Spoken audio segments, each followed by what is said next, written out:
Hello दोस्तों, मैं Rajesh sir निगम classes के यूट्यूब चैनल पर आप सभी का हार्दिक स्वागत करते हैं। आशा करते हैं आप लोग ठीक होंगे, आपके मम्मी पापा ठीक होंगे।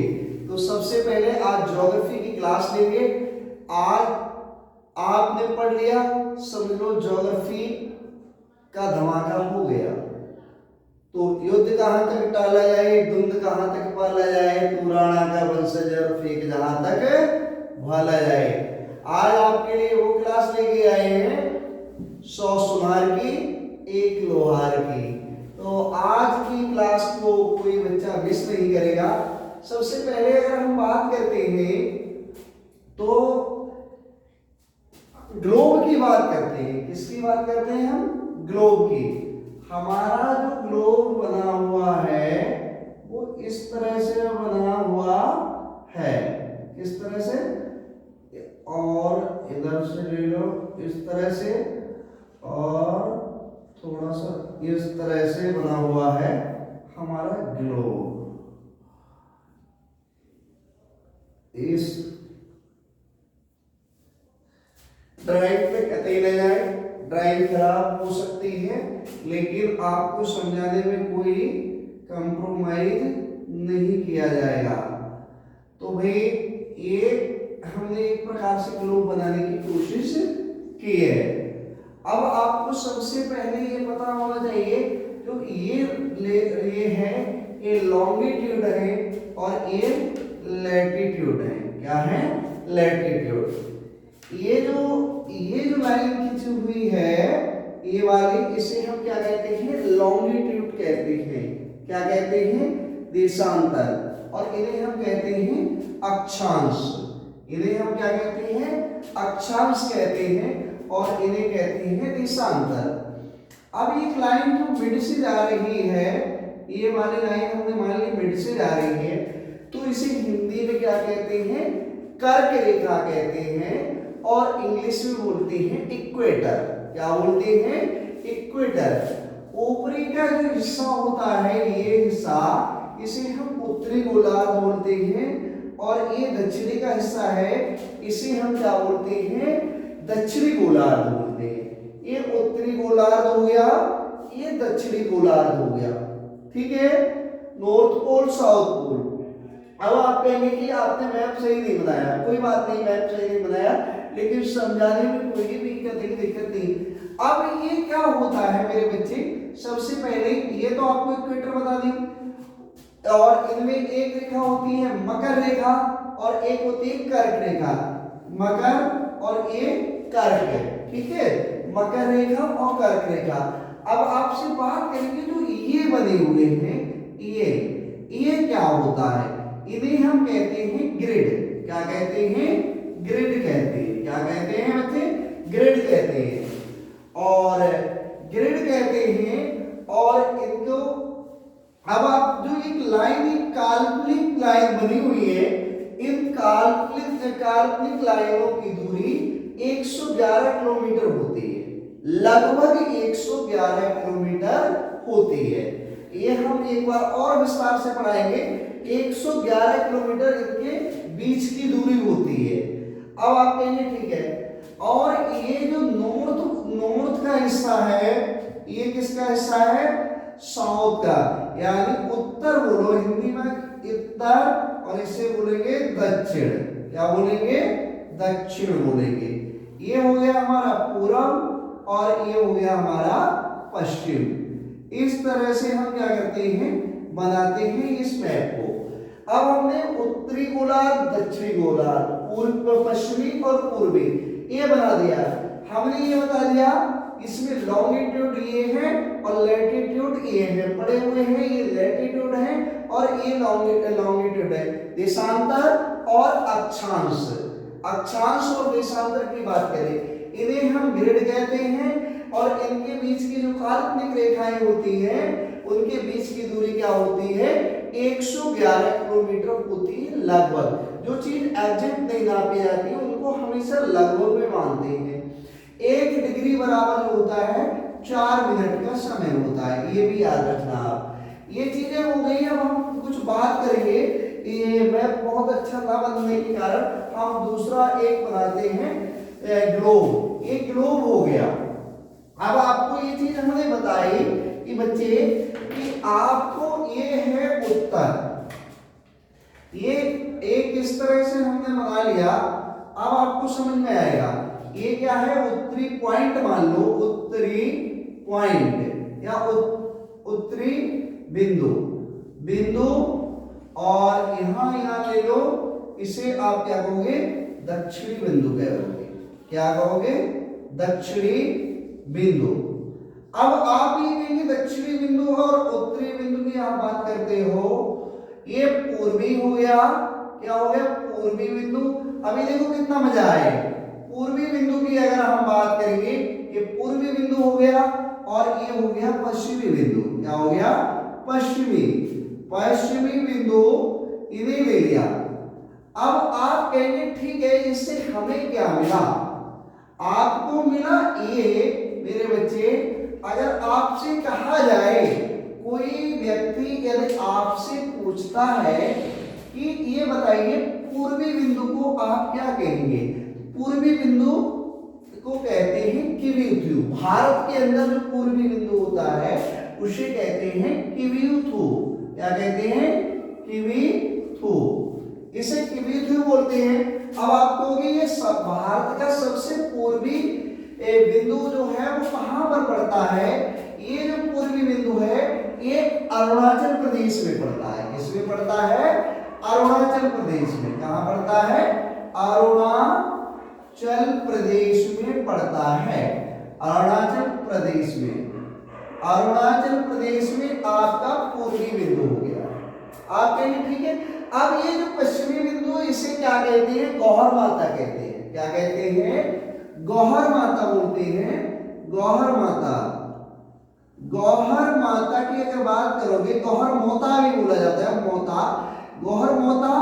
ये गौहर मोता जो होता है ये कहां पड़ता है, गौहर मोता यह पश्चिमी सबसे इलाका हमारे भारत के अंदर जो है वो गुजरात में है। कहां है, गुजरात में पश्चिमी इलाका पड़ता है। ये गौहर मोता जो है ये गुजरात के अंदर स्थित है। पूर्वी इलाका, पूर्वी पॉइंट जिसे कहोगे वो क्या कहोगे, किवीथु पड़ता है और ये अरुणाचल प्रदेश में स्थित है। कहां स्थित है, अरुणाचल प्रदेश में। कहां स्थित है, ये अरुणाचल प्रदेश में स्थित है हमारा पूर्वी पॉइंट। अब यहाँ, अब आपको पूर्वी की बात कर ले, पश्चिमी की बात कर ले, उत्तरी की बात करो। आप उत्तरी पॉइंट को इंदिरा कौल बोलते हैं। उत्तरी पॉइंट को क्या बोलते हैं, इंदिरा कौल बोलते हैं। इंदिरा, इंदिरा कौल, इंदिरा कौल बोलते हैं उत्तरी पॉइंट को, और दक्षिणी पॉइंट को बोलते हैं इंदिरा पॉइंट। ये चीज को हमेशा याद रखना, इसे कहते हैं इंदिरा पॉइंट। इंदिरा पॉइंट के नाम से इसे हम बोलते हैं इंदिरा पॉइंट। इंदिरा पॉइंट, पूर्व उत्तरी बिंदु इंदिरा कौल, दक्षिणी बिंदु इंदिरा पॉइंट। पूर्वी बिंदु जो हो गया आपका किवीथु, और पश्चिमी बिंदु गौर माता हो गया। अब आप कहेंगे जो ये पश्चिमी बिंदु है ये गुजरात में स्थित है, पूर्वी बिंदु है वो अरुणाचल प्रदेश में स्थित है, और उत्तरी बिंदु जो है ये आपका पड़ता है लद्दाख में। कहां पड़ता है, लद्दाख, जिसे आप जम्मू कश्मीर लद्दाख का क्षेत्र होता है वो उत्तरी पॉइंट है। दक्षिणी बिंदु में कन्याकुमारी आ जाता है। क्या आ जाता है, कन्याकुमारी तक का जो कन्याकुमारी होता है ये आपका कन्याकुमारी जो होगा, ये इलाका जो आ जाएगा दक्षिणी बिंदु में आ जाएगा। अब आप कहेंगे ये चीज हमारी समझ में आई। अब आपसे एग्जामिनर क्या पूछना चाहता है, एग्जामिनर इससे क्वेश्चन कैसे बनाएगा, एक बार और दोबारा ट्राई करिए। उत्तरी बिंदु जो होता है ये लद्दाख में पड़ता है, इसका नाम इंदिरा कौल है, ना कि इंदिरा पॉइंट। हमेशा कंफ्यूजन ये होता है कि उत्तरी बिंदु को कुछ बच्चे इंदिरा पॉइंट कह देते हैं और दक्षिणी बिंदु को इंदिरा कौल कह देते हैं। हमेशा याद रखिए उत्तरी बिंदु जो होता है वो इंदिरा कौल होता है। ज्योग्राफी की क्लास है जो भूगोल की क्लास है सभी परीक्षाओं के लिए है, एकेडमिक वालों के लिए भी है। तो ये इंदिरा कॉल है, कन्याकुमारी की तरफ जो ये पड़ता है ये दक्षिणी बिंदु है, जिसे आप इंदिरा पॉइंट भी बोलते हो। क्या बोलते हो? इंदिरा पॉइंट भी बोलते हो। आप कहेंगे ठीक है इंदिरा पॉइंट बोल दिया, और पूर्वी इलाका जो होता है वो अरुणाचल प्रदेश में स्थित है। किविथु जिसका जो पॉइंट बोला जाता है पूर्वी पॉइंट को, इसे किविथु के नाम से जानते हैं। किसके नाम से जानते हैं? किविथु के नाम से। गौर माता गुजरात में स्थित है, ये हमारा पश्चिमी पॉइंट स्थित होता है। इतनी बात कर ली।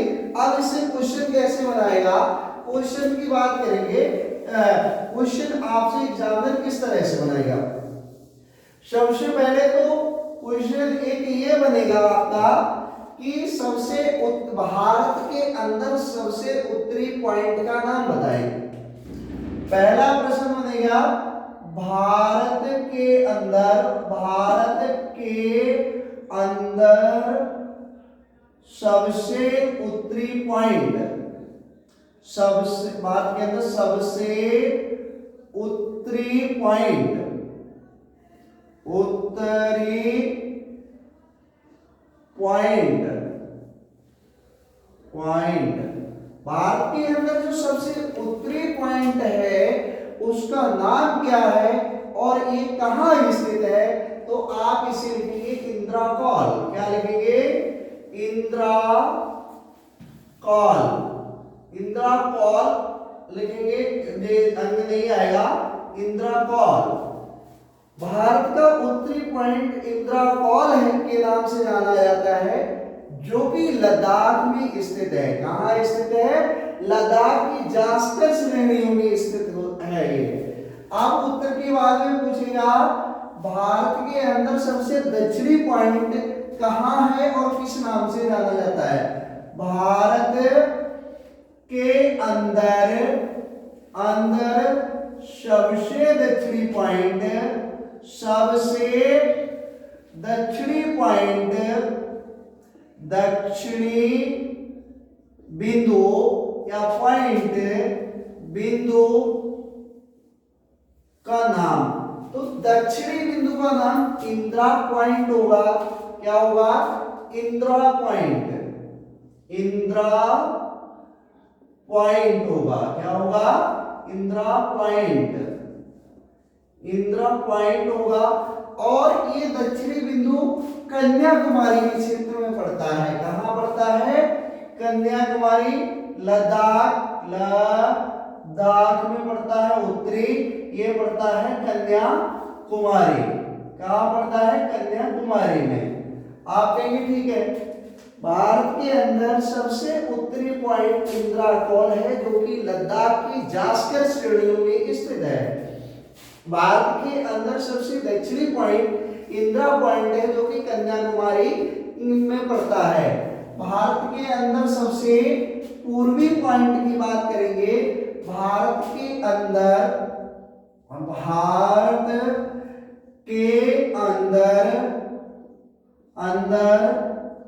सबसे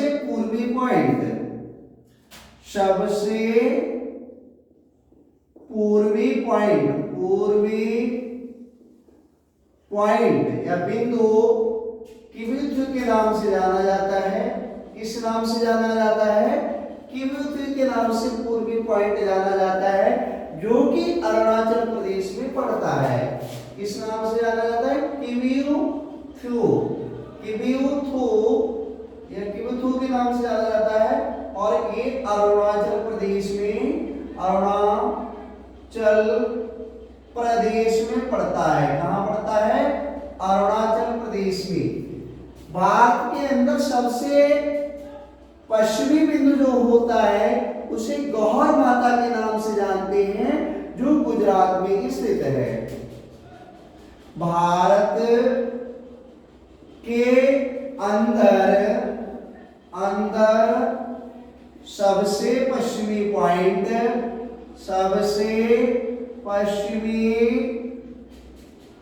पॉइंट या बिंदु जो है वो गौहर माता है, क्या है, गौहर मोता, गौहर मोता, गौहर माता के नाम से जाना जाता है, यानी गौहर माता या गौहर मोता भी लिख सकते हो, जो गुजरात में स्थित है। कहाँ स्थित है, गुजरात में, गुजरात में स्थित है। आप कहेंगे ठीक है, ये अभी तक की बात बताई, 1 डिग्री बराबर 4 मिनट होता है। जो काल्पनिक रेखाओं के बीच की दूरी होती है वो कितनी होती है मैप के अंदर, लगभग 111 किलोमीटर। हर चीज लिखना संभव नहीं है, आप लोग नोट्स तैयार करते जाइए। अब आप कहेंगे ठीक है, अब इसके बाद में अगर हम बात करते हैं तो बात करते हैं कि सब ट्रांस हिमालय की बात करते हैं। किसकी बात करते हैं, भारत के अंदर इतनी बात करें। अब ट्रांस हिमालय की बात करते हैं, ट्रांस हिमालय। ये ट्रांस हिमालय कहाँ है, ट्रांस हिमालय के कौन कौन से पॉइंट हैं, इन पे चर्चा करेंगे।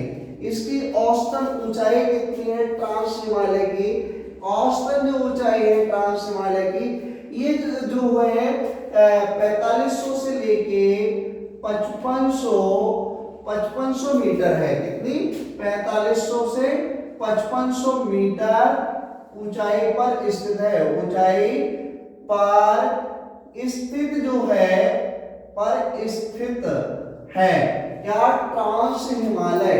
ट्रांस हिमालय 30 समानांतर श्रेणियों से, पर्वत श्रृंखलाओं से मिलकर बना है। ट्रांस हिमालय किनसे मिला है, 3 समानांतर, ये ऐसे करके 3 समानांतर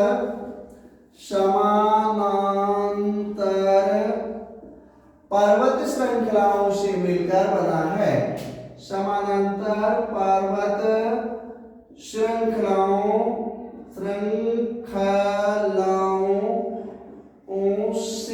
मिलकर बना है, से मिलकर बना है। क्या, ट्रांस हिमालय मिलकर बना है। ये 3 समानांतर इसकी श्रृंखलाएं कौन कौन सी हैं, सबसे पहला आता है काराकोरम। काराकोरम पर्वत श्रेणी के अंतर्गत नंबर 1 काराकोरम आएगा। काराकोरम की अगर आप बात करोगे, काराकोरम कहां पर पड़ता है, और कृष्णागिरी का पर्वत जो है, कृष्णागिरी से लेके एशिया की, जिसे कृष्णागिरी पर्वत भी कहते हो, जिसे एशिया की रीढ़ भी कहते हो। कृष्णागिरी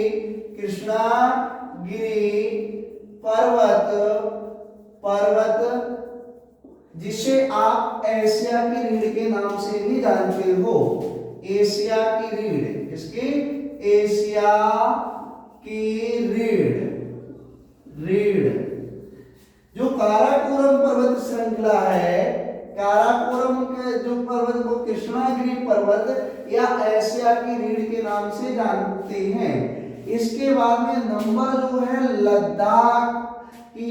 लद्दाख आता है कि ट्रांस हिमालय के अंदर। लद्दाख के अंदर जो पर्वत है लद्दाख, वो भी ये ट्रांस हिमालय का ही हिस्सा है। और नंबर 3 पर जो होता है जास्कर श्रेणियों की बात करेंगे। जास्कर पर्वत श्रृंखला, जास्कर पर्वत श्रृंखलाएं जो हैं, पर्वत श्रृंखला वो ट्रांस हिमालय का ही भाग है। तो ये 3 समानांतर पर्वत श्रृंखलाओं से मिलकर बना है। Number 1 Karakoram, number 2 Ladakh, number 3 Zanskar की पर्वत श्रेणियां। क्योंकि जब आप किताब में पढ़ते हो तो इतने अच्छे से समझ में नहीं आता है। ट्रांस हिमालय 3 समानांतर पर्वत श्रृंखलाओं से मिलकर बना हुआ है, जिसके अंतर्गत काराकोरम भी आता है, जिसमें कृष्णागिरी पर्वत होता है, जिसे एशिया की रीढ़ के नाम से भी जाना जाता है। नंबर 2 पे लद्दाख आता है, नंबर 3 पर जास्कर पर्वत श्रृंखला आती है। तो ये हमारे हो गए क्या, ट्रांस हिमालय का भाग। अब ट्रांस हिमालय के भाग के बाद हमने पॉइंट बताए। अब इसके आगे हम बात करते हैं बच्चे, जल संधियां हुई हैं उनकी और चैनल की बात करेंगे। किसकी बात करेंगे? चैनल की। सबसे पहले कौन सा चैनल किसको मिलके बना है? सबसे पहला अगला क्वेश्चन जो आएगा, क्वेश्चन नंबर आप नोट करते जाना, क्वेश्चन नंबर क्या है। अब हम कहेंगे कि ग्रेट चैनल जो होता है, number 1 great channel, great channel. ये ग्रेट चैनल जो है मेरे बच्चे, ये कहां किस किस को मिलाने का काम करता है? ग्रेट चैनल जो है इंदिरा पॉइंट और इंडोनेशिया को जोड़ता है। किसको जोड़ता है? इंदिरा पॉइंट, याद रखना, Indira colony, Indira point, point और प्लस इंदिरा पॉइंट और इंडोनेशिया को जोड़ता है। किसको? इंडोनेशिया को जोड़ता है। इंडोनेशिया को जोड़ने का कार्य करता है कौन? Great channel. क्योंकि जो चैनल है, कोई तो भी ऐसे चैनल है ये नहीं है, चैनल ग्रेट चैनल जो दिया गया है वो इंदिरा पॉइंट और इंडोनेशिया को जोड़ता है। नंबर 2 जो है, अगली बात करेंगे 6 डिग्री चैनल। इसकी बात करेंगे 6 डिग्री जो चैनल है, इसे डिग्री बोलते हैं। 6 डिग्री चैनल, चैनल जो है ये किसको जोड़ने का काम करता है? 6 डिग्री चैनल एक ग्रेट निकोबार और सुमात्रा इंडोनेशिया को जोड़ता है। किसको जोड़ता है? ग्रेट निकोबार, ग्रेट निकोबार, निकोबार और ग्रेट निकोबार के बाद में 6 डिग्री चैनल जो है सुमात्रा इंडोनेशिया को जोड़ता है।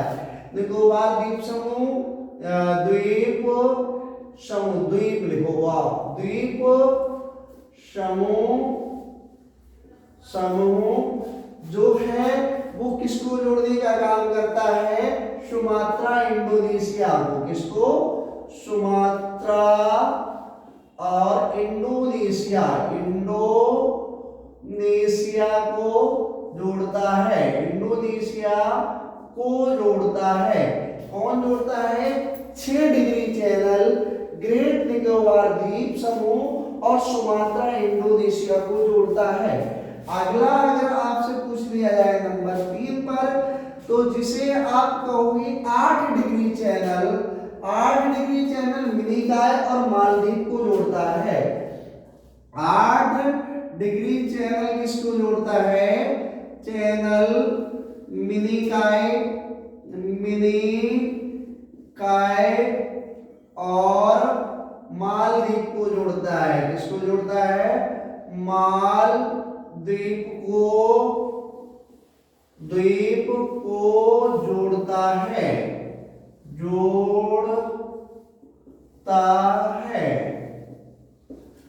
8 डिग्री चैनल जो है मिनिकॉय और मालदीव को जोड़ता है, और 9 डिग्री चैनल जो है, 9 डिग्री चैनल ये किसको जोड़ने का कार्य करता है? तो 9 डिग्री चैनल मिनिकॉय और लक्षद्वीप को जोड़ता है। मिनिकॉय किसको? मिनिकॉय और लक्षद्वीप को, और लक्षद्वीप को जोड़ता है। कौन जोड़ता है? आपका 9 डिग्री चैनल। अब आपसे बात करी जाए 10 डिग्री जो चैनल है वो किसको जोड़ता है? ये क्वेश्चन में आने वाले, जो क्वेश्चन पेपर में आने वाले क्वेश्चन है, हम कहते हैं क्वेश्चन में आने वाले पेपर है, गलत बोलिए, यानी पेपर में आने वाले क्वेश्चन है। तो 10 डिग्री चैनल अंडमान निकोबार द्वीप समूह को जोड़ता है। किसको? अंडमान को निकोबार से जोड़ने का काम करता है। अंडमान को निकोबार से जोड़ता है। किससे जोड़ता है? अंडमान को निकोबार से जोड़ता है। कौन सा डिग्री, कितने डिग्री चैनल? 10 डिग्री चैनल जोड़ता है। भाई 10 डिग्री चैनल जो है वो अंडमान को निकोबार से जोड़ता है, 9 डिग्री चैनल मिनिकॉय और लक्षद्वीप को जोड़ता है, 8 डिग्री चैनल मिनिकॉय और मालदीव को जोड़ता है, 6 ये डिग्री चैनल ग्रेट द्वीप और समूह सुमात्रा इंडोनेशिया को जोड़ता है। ग्रेट चैनल है इंदिरा पॉइंट और इंडोनेशिया को जोड़ने का काम करता है। अब आपसे पूछ लिया जाए कि सेनकोटा दर्रा किसे जोड़ता है। सबसे पहली बात तो ये आपको पता हो कि ये दर्रा होते क्या हैं। पहाड़ों के अंदर से जो सड़कें जो रोड निकलते हैं उन्हें दर्रा कहते हैं। क्या कहते हैं? दर्रा। तो सबसे पहला जो दर्रा आएगा सेनकोटा दर्रा। कौन सा दर्रा आएगा? सेनकोटा दर्रा। कोटा दर्रा ये किन दो यानी कि किस किस को मिलाता है और कितनी ऊंचाई पर स्थित है? तो ये 280 मीटर की ऊंचाई पर स्थित है। 280 मीटर की ऊंचाई पर स्थित है और ये तिरुवनंतपुरम और मदुरई के बीच का संपर्क मार्ग है। तिरुवनंतपुरम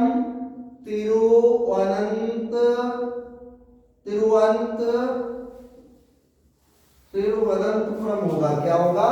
तिरुवनंतपुरम और मदुरई के बीच का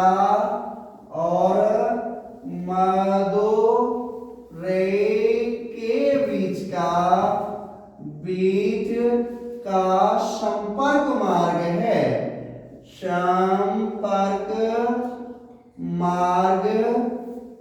है।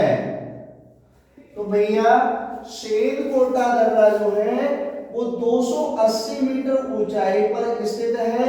ये तिरुवनंतपुरम और मदुरई के बीच का संपर्क मार्ग है। कौन सा? सेनकोटा दर्रा। अब आता है पालघाट दर्रा की बात करेंगे हम। पालघाट दर्रा ये पालघाट दर्रा ये किसे जोड़ता है? ये और कितनी ऊंचाई पर है? तो ये 305 मीटर की ऊंचाई पर है।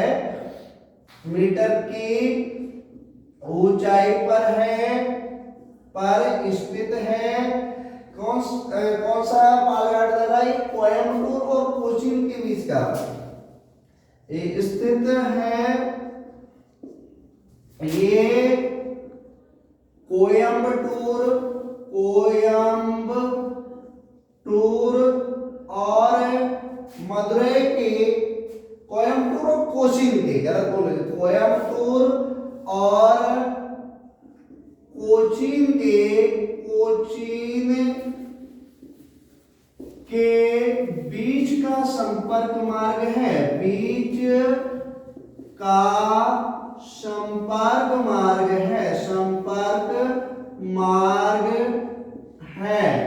कौन संपर्क मार्ग है भैया? पालघाट दर्रा 305 मीटर की ऊंचाई पर स्थित है। ये कोयम्बटूर और कोचीन के बीच का संपर्क मार्ग है पालघाट दर्रा। सेनकोटा दर्रा 280 मीटर की ऊंचाई पर स्थित है। ये तिरुवनंतपुरम और मदुरई के बीच का संपर्क मार्ग है। अब आता है थालघाट दर्रा। थालघाट दर्रा की बात करेंगे। थालघाट दर्रा, ये थालघाट दर्रा जो है ये कहाँ के कितनी ऊंचाई पर है? 580 मीटर की ऊंचाई पर है। कितने की ऊंचाई पर है? 580 मीटर की ऊंचाई पर है। मीटर की ऊंचाई पर स्थित है और ये थालघाट जो दर्रा है नासिक और मदुरई के बीच का संपर्क मार्ग है। नासिक और मदुरई के बीच का संपर्क मार्ग है।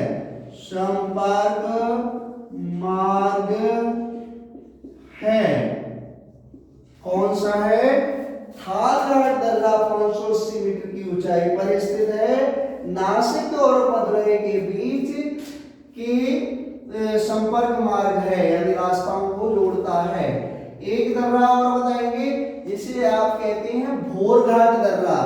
भोरघाट दर्रा जो है बच्चे, ये भोरघाट दर्रे की बात करेंगे तो ये भोरघाट दर्रा क्या है, एक बार समझने का प्रयास करें। ये भोरघाट दर्रा जो है ये 630 मीटर की ऊंचाई पर है। नमा जो है ये भोरघाट दर्रा है और ये 630 मीटर की ऊंचाई पर है। 630 मीटर की ऊंचाई पर स्थित है। कितनी ऊंचाई पर स्थित है? 630। ये मदुरई और पुणे के बीच का संपर्क मार्ग है। मदुरई और पुणे के बीच का संपर्क मार्ग है। भैया भोरघाट दर्रा 630 मीटर की ऊंचाई पर स्थित है, मदुरई और पुणे के बीच का संपर्क मार्ग है। अब आपसे बताएंगे शेनकोटा दर्रा 280 मीटर की ऊंचाई पर स्थित है, तिरुवनंतपुरम और मदुरई के बीच का संपर्क मार्ग है। पालघाट दर्रा 305 मीटर की ऊंचाई पर स्थित है, ये कोयम्बटूर और कोचीन के बीच का संपर्क मार्ग है। थारघाट दर्रा 580 मीटर की ऊंचाई पर स्थित है, नासिक और मदुरई के बीच का संपर्क मार्ग है। ये आपके होंगे इंपोर्टेंट दर्रे जिनसे क्वेश्चन पूछा जाएगा। अब आपको कुछ तटों के बारे में बताते हैं। किसके बारे में बताएंगे हम? आगे तटों के। जैसे कि आपसे पूछ लिया जाए कन्याकुमारी से कृष्णा डेल्टा का तट क्या कहलाता है, तो ये क्वेश्चन और नोट करिए, इंपोर्टेंट क्वेश्चन है। कल आपकी ज्योग्राफी, कल और परसों की क्लास में पूरी ज्योग्राफी खत्म कर दूंगा, ये मेरा वादा है। आप कहेंगे कि अच्छा, हम कहेंगे यस बच्चा। आप कहेंगे कैसे? हम कहेंगे ऐसे।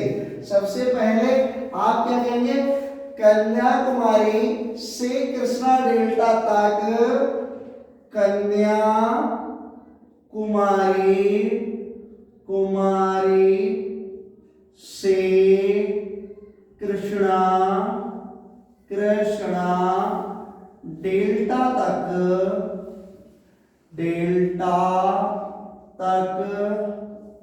कन्याकुमारी से कृष्णा डेल्टा तक का तट क्या कहलाता है? कन्याकुमारी से कृष्णा डेल्टा तक का तट कोरोमंडल के नाम से जाना जाता है। कोरोमंडल का तट कहते हैं इसे हम। क्या कहते हैं?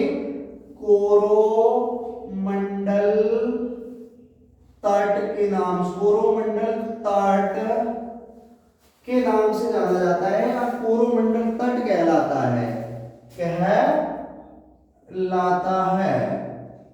क्या कहलाता है भैया? कन्याकुमारी से कृष्णा डेल्टा तक का तट जो है वो क्या कहलाता है? एक बात बताओ, डेल्टा ये डेल्टा क्या होता है? डेल्टा रेत के छोटे छोटे जो टीले इस तरह से बनते चले जाते हैं, ये सब डेल्टा कहलाता है। जहाँ छोटे छोटे मतलब इकट्ठा होता है, रेत इकट्ठा होके एक इस तरह की आकृति बन जाती है, ये डेल्टा कहलाती है। तो ये चीज भी जरूरी है। आगे क्या है? कृष्णा डेल्टा से गोदावरी डेल्टा का तट क्या कहलाता है? क्या कहलाता है भैया? दूसरा आप बताएंगे, हम नहीं बताएंगे। कृष्णा डेल्टा से गोदावरी, कृष्णा डेल्टा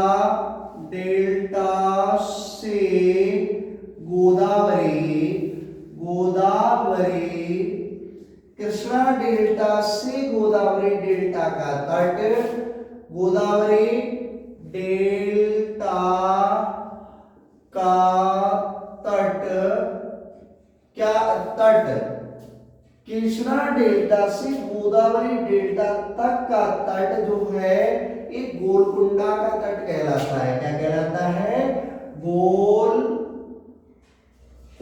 का तट, गोलकुंडा का तट कहलाता है, कहलाता है।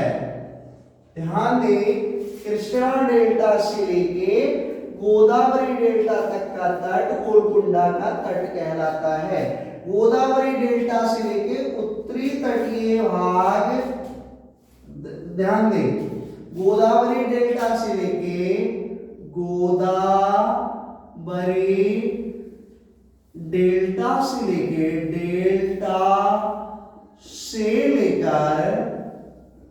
लेकर गोदावरी डेल्टा से लेकर उत्तरी तटीय भाग,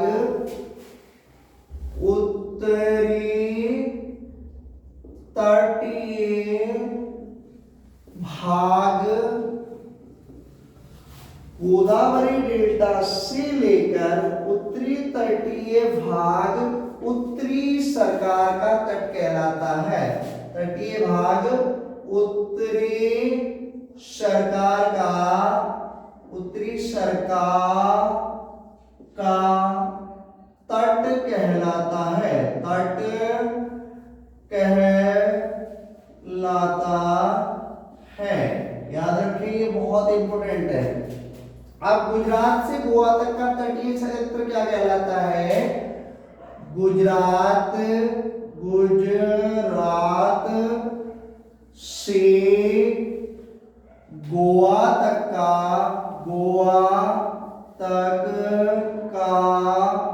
तटीय भाग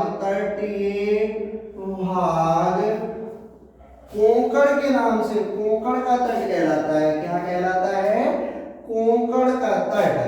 तटीय भाग कोंकण के तट, कोंकण के तट के नाम से कोंकण का तट कहलाता है।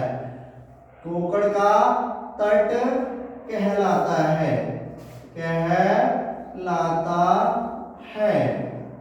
तो याद रखें, गुजरात से गोवा तक का तट।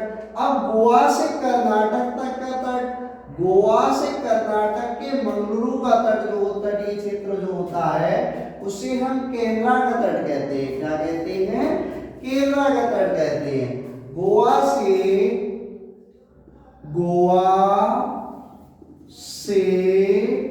कर्नाटक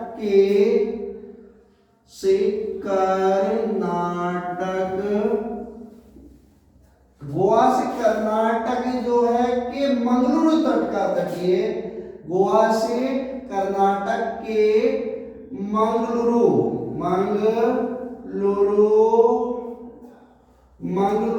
यानी मंगलुरु तट का तटीय क्षेत्र, मंगलुरु तट का तटीय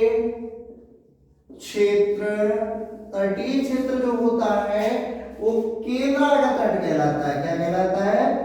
केंद्रा का तट कहलाता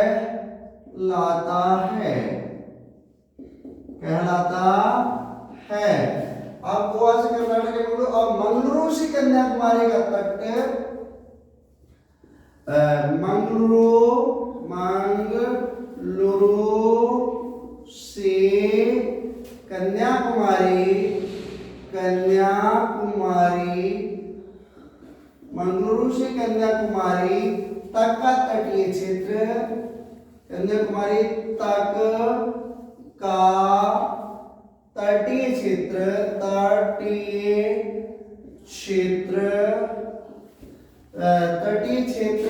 मालाबार का तट कहलाता है। क्या कहलाता है? मालाबार का तट कहलाता है,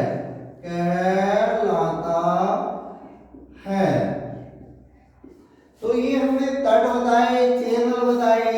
इससे पहले हमने आपको साउथ पोल, नॉर्थ पोल बताया।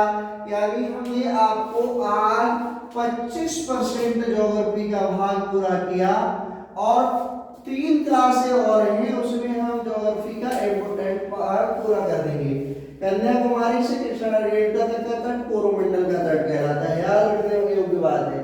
कृष्णा डेल्टा से गोदावरी डेल्टा का तट गोलकुंडा का तट कहलाता है। गोदावरी डेल्टा से लेकर उत्तरी तटीय भाग को हम क्या कहते हैं, उत्तरी सरकार के नाम से जानते हैं। गुजरात से गोवा तक का तटीय भाग जो होता है वो कोंकण का तट कहलाता है। और गोवा से कर्नाटक के मंगलुरु तट का तटीय क्षेत्र जो होता है उसे केंद्रा के तट के नाम से हम जानते हैं। किसके नाम से जानते हैं, केंद्रा के तट के नाम से जानते हैं। मंगलुरु से कन्याकुमारी का तटीय क्षेत्र मालाबार का तट के कहलाता है। ये इतनी बात हमने आज आपसे करी। अगर आपको हमारी वीडियो पसंद आए तो ज्यादा से ज्यादा लाइक करें, शेयर करें, सब्सक्राइब करें। Thank you for watching this video.